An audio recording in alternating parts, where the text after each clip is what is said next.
8 साल का बेटा, 3 साल की बेटी और पति पत्नी। छोटा सा खुशहाल परिवार, लेकिन एक छोटी सी गलती इस परिवार पर इतनी भारी पड़ गई कि सामूहिक खुदकुशी करनी पड़ी। बच्चों को जहर दिया और पति पत्नी ने फांसी लगा ली। दरअसल भोपाल का यह परिवार मार्केट में फैले लोन ऐप के जंजाल में फंस गया था। घर के मुखिया ने इस परेशानी से निकलने की काफी कोशिश की, लेकिन जब बाहर निकलने का कोई रास्ता नजर नहीं आया तो जिंदगी खत्म करने का फैसला कर लिया। मरने से पहले इस परिवार ने 4 पेज का एक सुसाइड नोट छोड़ा है, जिसे पढ़कर आप समझ जाएंगे कि लोन ऐप के चंगुल में फंसना कितना दर्दनाक और जानलेवा हो सकता है। आज हम अपनी इस रिपोर्ट में इस सुसाइड कर्ता के सुसाइड नोट को दिखाएंगे और आपको पूरा का पूरा मामला पढ़कर दिखाएंगे कि आखिर उसने सुसाइड नोट में ऐसा क्या लिखा और सुसाइड करने के पीछे कौन सा कारण उसने बताया, जो आपको, हमें, हमारे जैसे तमाम देशवासियों को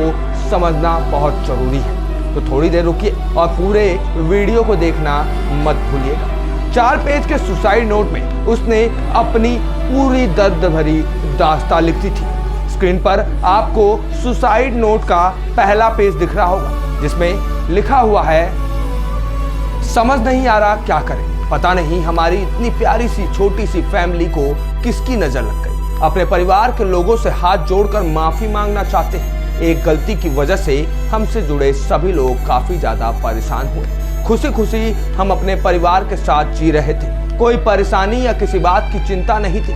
लेकिन अप्रैल में मेरे व्हाट्सएप पर एक मैसेज आया, जिसमें ऑनलाइन काम करने का ऑफर था। यही मैसेज दोबारा टेलीग्राम पर आया। थोड़े से पैसे और अपनी जरूरतों के चलते मैं इसके लिए तैयार हो गया। ज्यादा समय भी नहीं था, इसलिए काम शुरू कर दिया। शुरू में थोड़ा फायदा हुआ, लेकिन धीरे धीरे दलदल में मैं फंसता चला गया। जब भी थोड़ा समय मिलता मैं उस काम को करने लग जाता। आगे जाकर लोड इतना ज्यादा हो गया कि अपने काम के साथ इस काम में लगे पैसों का हिसाब नहीं रख पाया। इन पैसों का इस्तेमाल घर पर बिल्कुल नहीं कर पाया। काम का दबाव बहुत ज्यादा बढ़ गया। मुझे मैसेज आने लगे कि ऑर्डर पूरा करो और अपना कमीशन यानी कि पैसे निकाल लो। लेकिन ये एक दलदल था जहां से निकल पाना मुश्किल था। जब सारे पैसे खत्म हो गए तो कंपनी वालों ने लोन ऑफर किया। 4 साल पहले जिस कंपनी में था वो बंद हो गई थी, जिसके बाद मेरा क्रेडिट सिविल खराब हो गया था। इसलिए मैंने मना किया, क्योंकि मेरा सिविल पहले से खराब था।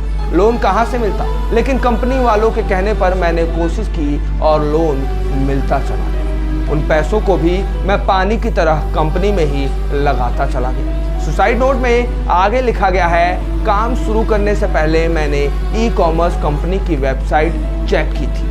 कंपनी टीआरपी के लिए काम करवाती है, जो कोविड के बाद 2022 में कोलंबिया से शुरू हुई थी। यह सब देखकर मैंने काम शुरू किया, लेकिन पता नहीं था कि इस मोड़ पर आकर खड़े हो जाएंगे कि कोई रास्ता नहीं बचेगा। इस काम की जानकारी मेरी पत्नी या परिवार के किसी भी सदस्य को नहीं थी। पत्नी जब भी मुझे देखती तो यही कहती थी कि कुछ गलत मत करना, और मैं मना करते हुए जवाब देता था कि सब तुम्हारी खुशी के लिए ही कर रहा हूँ। लेकिन मेरे समझ में नहीं आया कि मैंने यह क्या कर डाला। ऑनलाइन जॉब का शिकार होने के बाद मुझे लगा कि कुछ दिन बाद पैसे मिलते ही सबका लोन क्लियर करके सब छोड़ दूंगा, लेकिन मैं समझ नहीं पाया कि इतना सब कुछ हो जाएगा। ऑनलाइन जॉब वालों ने मुझे पर लोन का इतना कर्ज कर दिया कि मैं खुद भी हैरान होता चला गया। मैं समझ गया कि मेरे साथ फ्रॉड हुआ है। बात बात पर मेरे ऊपर पैसे का दबाव बनाया जाने लगा। ये पैसे मैंने अपने लिए नहीं लिए थे, मैं तो इनका इस्तेमाल भी नहीं कर पाया। कंपनी ने लोन ऑफर किया और पैसे लेकर मैंने वापस कंपनी में ही लगा दिया। जून में लोन का कर्ज इतना ज्यादा होता चला गया कि रिकवरी वालों ने धमकाना शुरू कर दिया। इसी तरह मैंने व्यवस्था करके ईएमआई भर दी, लेकिन जुलाई में लोन वालों ने मेरा फोन हैक कर लिया। उससे डिटेल निकालकर रिश्तेदारों, दोस्तों और सहकर्मियों को ब्लैकमेल करना शुरू कर दिया। वह यानी लोन कंपनी धमकी देने लगे कि तुम्हारी अश्लील और गलत फोटो बनाकर सोशल मीडिया पर वायरल कर देंगे, बदनाम कर देंगे। यहाँ तक कि उन्होंने मेरे बॉस की डीपी का भी गलत इस्तेमाल किया। इस बात से मुझे काफी गिल्टी फील हो रहा है। मेरी एक गलती की सजा सभी पहचान वालों को मिल रही है। उन्हें ब्लैकमेल किया जा रहा है। 4 पेज के सुसाइड नोट में आगे जो कुछ भी सुसाइड कर्ता ने लिखा है वो आपकी आत्मा को झकझोर देने वाली बातें हैं। उसने लिखा है, मैं साइबर क्राइम ऑफिस गया, लेकिन वहां अधिकारी न होने और छुट्टी होने के कारण मामला टल गया। दोबारा गया, आवेदन बनवाने के लिए वकील से मिला।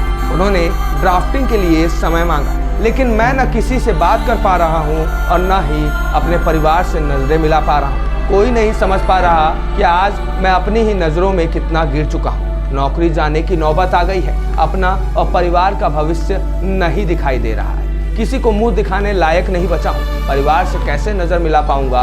अपने बाबूजी, अम्मा जी, पापा जी, मम्मी जी, भैया, भाभी, प्यारी बहनों, प्यारी सी बेटी, सबसे यही कहना चाहता हूँ कि सबसे कैसे नजर मिलाऊं। सबसे ज्यादा इस बात का डर है कि भविष्य में मेरी बेटी की शादी में परेशानी ना आए।